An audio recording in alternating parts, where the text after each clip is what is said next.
안녕하십니까. 영시의 남자 김동철입니다. 오늘은 요즘 좀 이슈가 되고 저도 이제 뭐 이런 영역에 대해서 상당히 관심이 많았는데 또 주변에서 많이 불러주셔서 이런저런 강연도 하고 하는데 심리건축 들어보셨죠? 못 들어보셨다네. 뭐 그런 분도 많이 계실 텐데 너무 쉬워요. 심리건축이라는 게 심리적으로 내가 어떤 집에 살면 좋을까, 편할까, 사실 우리가 잘 모르잖아요. 자, 그렇기 때문에 심리 평가를 해서 분석을 해요. 그 분석에 따라서 이 사람의 기질도 나올 거고, 성향도 나올 거고, 그리고 또 지능도 나올 수도 있겠지. 그래서 다양한 어떤 심리 분석을 통해서 이 사람이 여기 살았을 때에 정말 좋은 집을 공간 디자인해 주는 거라고 보시면 돼요. 그럼 공간 디자인 안에 뭐가 있을까? 뭐 여러 가지가 있겠죠. 동선도 있을 것이고, 실제 우리가 보는 공간의 예를 들면 높이라든지 확장된 개념도 있을 것이고, 그리고 색에 대한 것들도 있을 것이고, 또 공간에 또 우리가 포함되어 있는 창에 따라서 또 이렇게 빛이 많이 들어오는 집도 있을 거고, 빛이 또 좀 작게 들어와야 되는 집이 있을 것이고, 그리고 또 환기구가 어디에 있으면 좋을 것인가. 항상 환기구가 우리가 위에 있으면 좋다라고 얘기를 할 수는 있지만, 유럽은 또 바닥에 있는 환기구가 있는 집들도 좀 많이 있어요. 자, 그건 뭐 나라마다 또 뭐 좀 다른 건축 양식이 있어서 그럴 수 있다고 하지만 사람에 따라서 바뀔 수도 있습니다. 자, 그래서 또 이런 것도 있죠. 또 어떤 집은 제가 이제 설계한 집 같은 경우에는 누워서 창 밖을 보는, 되게 낭만적이지 않아요? 침대인데 누워서 창 밖이 보여. 그래서 문을 닫을 수도 있고 환기도 될 수도 있고, 자, 그런 여러 가지, 그러니까 사람에 맞춰서 분석을 해서 집을 지어주는, 그리고 디자인해주는, 그리고 나에게 딱 맞는 색채가 또 있어요. 불안한 사람들이 꼭 쓰면 안 되는 색채가 있고, 또 형태들이 있고, 자, 그런 것들을 다 분석을 해서, 이제 A라고 하는 사람이 있다면, A라고 하는 사람은 창은 이래야 됩니다. 문은 이래야 됩니다. 또 바닥재는 이래야 되고, 또 예를 든다면 주방은 이런 구조가 좋고, 그리고 본인은 처음에는, 내 스타일이 아니야 라고 할 수는 있지만, 본인에 대한 분석을 다 통해서 만들었기 때문에 결국은 내 스타일이 아닌 것처럼 느껴져도 그게 자기께 돼버릴 수밖에 없는. 보통 사람들이 전원주택을 지으면 좀 오래 살지 못하고 집을 팔거나 거기서 좀 안 사시는 분들이 많아요. 그 이유가 그냥 예쁘게 짓고 좋게 짓고 뭐 이것만 있는 거지. 근데 잘못하다 보면 그 전원이라고 하는 곳이 적적하고, 그리고 주변에 사람들도 많이 없고, 아무리 자연을 좋아한다지만 우리가 힐링을 하기 위한 간혹 가는 자연이랑 거기서 계속 살아야 되는 자연은 또 다를 수는 있거든요.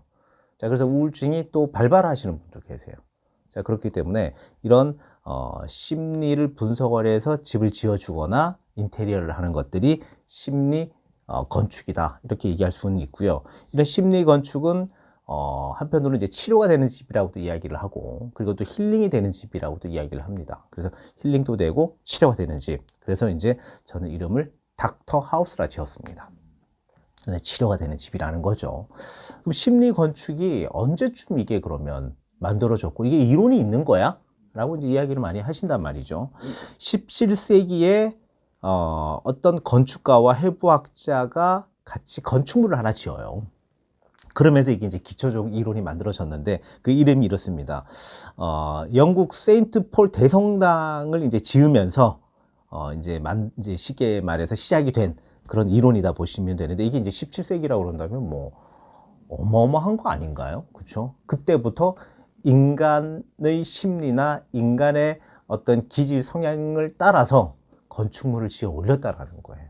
그렇기 때문에 큰 의미가 있습니다. 자, 이런 것들은 보통 심리 건축이라고도 이야기를 하지만 신경 건축이라고 하는 이야기들을 또 많이 합니다. 한국은 신경 건축 학회가 있고, 그리고 또 운영위원들이 있어서 연구를 하는 이제 어떤 그 학자들 중심들이 있습니다. 자, 그런데 이런 그 연구하는 학자들이 직접 집을 짓거나 건축에 그렇게 많이 참여하지는 못해요.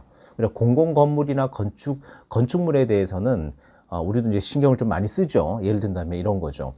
병원의 바닥은 어떻게 하는 게 좋고, 그리고 또 노인 요양시설에는 어떻게 하면 노인분들에게 더 좋다. 이런 것들이 다 어떻게 보면 신경 건축의 기본적 바탕이 돼 있는 거라고 보시면 돼요. 근데 심리 건축은 조금 더 들어가서 개인의, 그리고 또 심리와 같이, 그러니까 불편한 것들을 를 좀 떠나서 심리적으로 안정이 되는 공간까지 만들어내기 때문에 조금 더 디테일하고 조금 더 깊이가 있는 그런 형식이다라고 생각을 해주시면 됩니다. 그럼 17세기 이렇게 어쨌거나 이제 건축학자랑 해부학자가 건축을 같이 만들면서 시작이 된 이론이고, 그리고 1800년, 1980년대에 들어와서 이제 저희들이 이제 환경심리학이라고 하는 이야기들을 되게 많이 하거든요. 얘기하면 환경심리학 좀 많이 좀 어려운 듯한 느낌이 드는데, 환경심리, 자, 환경을 우리가 뭐 예를 든다면 자연 환경을 보면 기분이 좋잖아요, 그렇죠?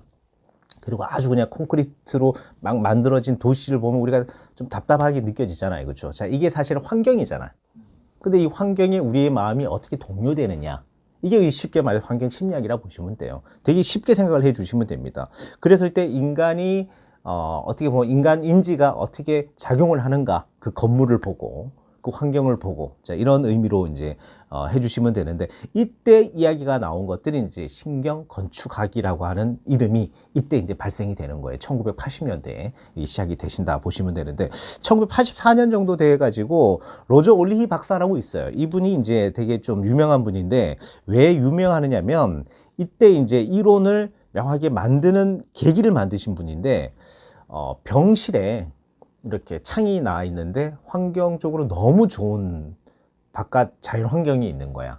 그랬더니 결과적으로 환자가 치료가 빨리 되더라는 거예요. 이걸 이제 논문 일원화 시키셨어요. 그러니까 환경이 좋으니까 아픈 사람도 치유가 달라지는구나. 창이 없고 예를 든다면 환경이 좋지 않은 공간에서는 치유가 안 되는데 결과적으로 환경이 좋으니까 치유가 잘 되는구나. 자, 이렇게 된 거죠. 그래서 이제 한국은 1900 아까 얘기 드렸던 것처럼 2010년도에 신경학회가 만들어졌고 16년도에 건축심리연구소가 만들어졌습니다. 제가 소장입니다. 그래서 16년도에 만들어져서 지금 이제 만들어진 지 한 3년 됐죠. 그래서 지금 제가 한 것들은 뭐 그 별마당 도서관이라고 아마 아실 거예요. 강남에 있는. 그런데 어린이 별마당 도서관이라고 있습니다. 위례에도 있고 부천에도 있고, 그래서 그걸 같이 이제 공동 기획을 하고 디자인을 했고요. 그리고 또 요번에는 이제 안성이라고 하는 또 도시가 있잖아요. 그렇죠? 안성점에 이제 3호점이 들어갑니다. 그래서 그런 도서관에서 아이들의 심리라든지 전반적인 그 지역에 사는 모든 이제 그 어떻게 보면 이제 분석을 하는 거, 사회 분석을 하는 거죠.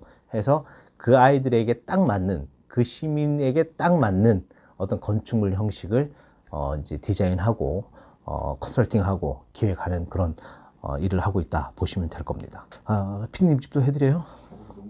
너무 좋죠. 돈 안 들이고 하는 방법도 있고 돈을 또 많이 들여서 하는 방법이 있긴 한데 우리가 원하는 건 돈 안 들이고 하는 방법이잖아요. 그렇죠? 그래서 예전에 어머니들이 많이 하셨어. 사실은 심리건축, 심리 인테리어를 어떻게 하셨냐, 가구를 바꿔, 위치를 바꿔, 한 번은 여기 뒀다가 한 번은 여기 뒀다가, 이게 정말 도움이 되더라는 거예요.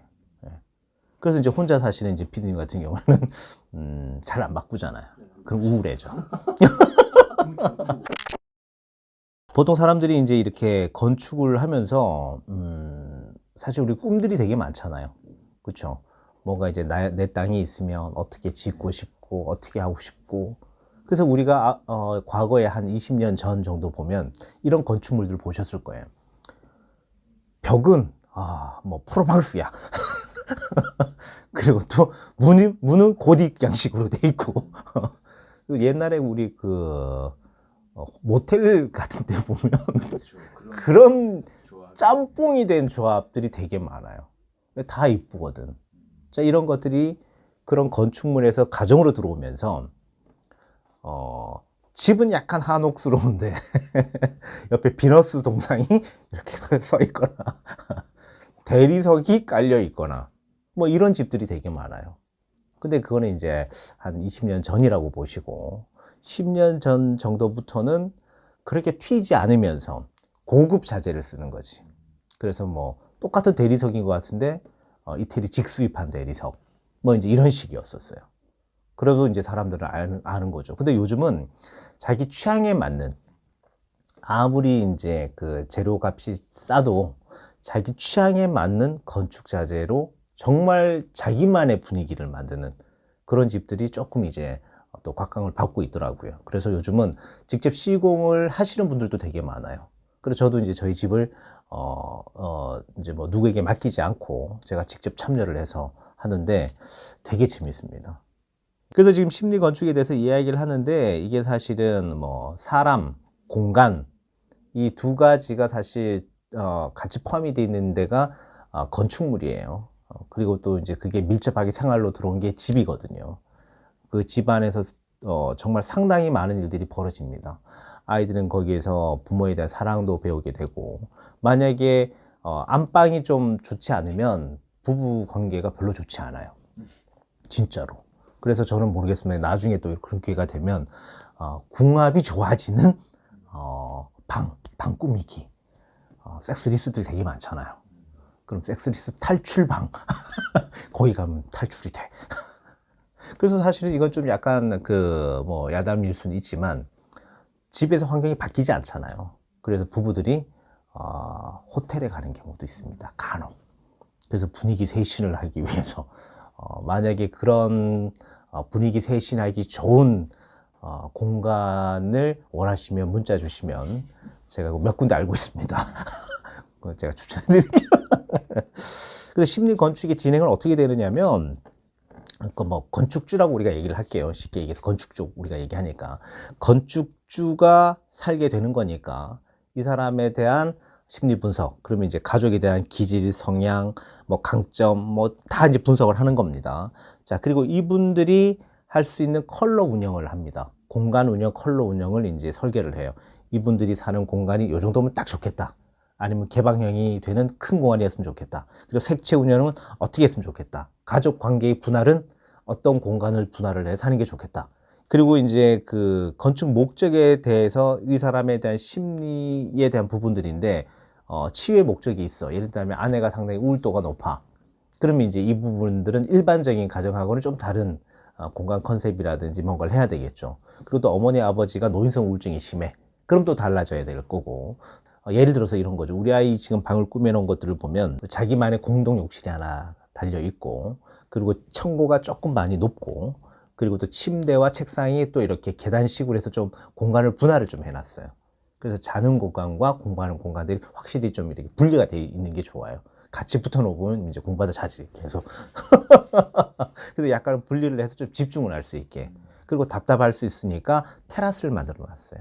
그래서 바깥에 나가서 바람도 충분히 쐴 수 있게. 그래서 하나의 원룸 형태처럼 우리 아이는 그렇게 독립적인 공간들을 좀 만들어 놨습니다. 그렇게 되면 아이가 안정성이 있고, 그리고 자기에 대한 이제 우월감이 생기죠. 와, 우리 집에서 내 집이, 내 방이 제일 좋아.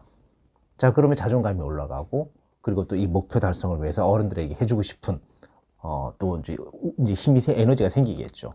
그래서 이 아이의 심리를 분석을 해서 그렇게 만들어 놓은 게 있습니다. 그리고 직접적인 조명보다는 간접 조명을 줘서 아이들의 심리를 안정시켜주고, 학습에 집중이 될 수 있는 뭐 푸른색 계열도 좋고, 아니면 황색 계열도 좋습니다. 그래서 그런 계열적인 색깔 계열에 대한 것들도 컨셉을 해서 넣습니다. 그리고 우리 큰아이 같은 경우에는 직장을 다니기 때문에 일주일에 한 번 정도 오거든요. 그럼 집이라고 하는 공간은 휴식의 공간이잖아. 그렇기 때문에 창을 열었을 때의 새소리가 바로 들리고, 그리고 또 베란다에 나무가 있거나 꽃이 있으면 되게 아마 안정감이 있을 거예요. 그래서 우리 큰아이 방에는 나무를 심을 수 있는, 2층인데 나무를 심을 수 있는, 조경수를 심을 수 있는 공간을 만들어 놨어요. 그리고 우리 보면 이제 지붕이라고 그러죠. 지붕 한 곳을 뚫어서 나무가 계속 자랄 수 있게끔 그렇게 만들어 놨어요. 그래서 아이가 이제 그 나무를 보면서 기억에 대한 것들도 만들어낼 수도 있고, 그 심리 안정도 되고, 휴식의 공간. 그래서 이제 이 아이의 방도 좀 청구를 좀 높게 해서 좀 이렇게 개방감이 들게끔 했습니다. 자, 그리고 우리 막내 아들 같은 경우는 2층에 있지 않고 1층에 있습니다. 그래서 이제 이 아이는 그러죠. 왜 나만 왜 할머니, 할아버지랑 1층에 있어야 돼? 이렇게 불만이 있을 수는 있어요. 자, 그런데 이건 이제 어떻게 보면 부모님을 고려한 공간 분할을 하면서 다 위에가 있잖아. 근데 장남, 장손이거든. 그럼 할머니, 할아버지는 장남, 장손에 대한 애착이 있으시잖아요. 그래, 안정감을 유지시킬 수는 있습니다. 그래서 그렇게 했고, 또 아이에겐 또 미안한 감이 또 들기 때문에 또 우리 아이를 위한 욕실도 따로 만들어주고, 그리고 또 독서실 책상에 이제 위에 침대가 붙은 이제 이중 구조가 있는 게 있습니다. 그런 이제 가구 배치를 통해서 아이도 심리적으로 안정이 되고 몰입할 수 있는 그런 것들도 좀 만들어 놨습니다. 그리고 또 남자이기 때문에 같이 있는 것보다 부모랑 살짝 떨어뜨려 놓는 게 좋아요. 그래서 사실 1층에 둔 것도 있습니다. 그래야 이제 독립성도 좀 생기고 스스로 뭔가 하려고 하는 의지가 생기거든. 자, 이런 것들이 결국은 아이들의 심리나 분석을 통해서 목적 맞춤식, 그 개인에 대한 목적 맞춤식 디자인 설계하는 것이 심리 건축이다. 이렇게 얘기 드릴 수 있겠네요. 자, 제가 이제 뭐 오늘은 개괄적인 얘기를 드렸었는데 다음 시간에는 개괄적인 얘기 이외에 좀 맞춤 인테리어에 대해서 얘기를 좀 드리도록 하겠습니다. 그럼 오늘은 여기까지 제가 진행을 하고요. 저는 영시의 남자 김동철입니다. 좋아요 눌러주시고 구독 버튼 꼭 이렇게 요즘 너무 안 돼. 구독 버튼 꼭 눌러주시기 바랍니다. 자, 좋은 밤 되십시오.